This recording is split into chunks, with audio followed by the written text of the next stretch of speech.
ህልመ ሌሊት የሚበረታባችሁ የዝሙት መንፈስ የሚያስቸግራችሁ ወደ መኝታችሁ ስትሄዱ በቅዠት የምትጨነቁ ከሆነ ጸሎት የምታደርሱባት አብዝታችሁ የምትጸልዩባት የጸሎት ሰዓት አለች። በዚህ ቪዲዮ ነግራችኋለሁ። ትምህርቱ ግን ለብዙዎቻችን ወንድሞቻችን ይጠቅማልና ሼር ኮፒ ሊንክ እያደረጋችሁ ኮሜንት ላይ ጸሎት እያላችሁ ጻፉልኝ። ወጣት ከሆናችሁ በህልመ ሌሊት የምትሰቃዩ የዝሙት የፍቶት ስሜት የሚበዛባችሁ ከሆነ አብዝታችሁ ልትጸልዩባት የምትችሉ የጸሎት ሰዓት የምሽት 3 ሰዓት ጸሎት ናት። ይቺ የጸሎት ሰዓት ጸሎተ ነዋም ወይም የምኝታ ጸሎት ትባላለች።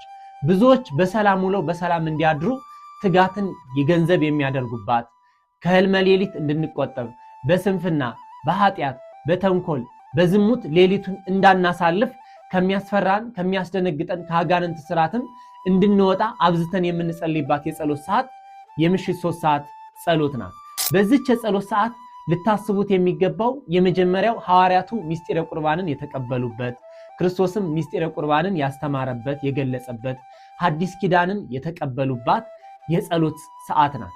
በተጨማሪም በዚህች የጸሎት ሰዓት ጌታችን አምላካችን መድኃኒታችን ኢየሱስ ክርስቶስ ለሐዋርያቱ የጸሎትን ኃያልነት የጸሎትን ምስጢር በጌቴሴማኒ ቁጭ ብሎ ያስተማረባት እጅግ ድንቅና ውብ የሆነች የጸሎት ሰዓት ናት።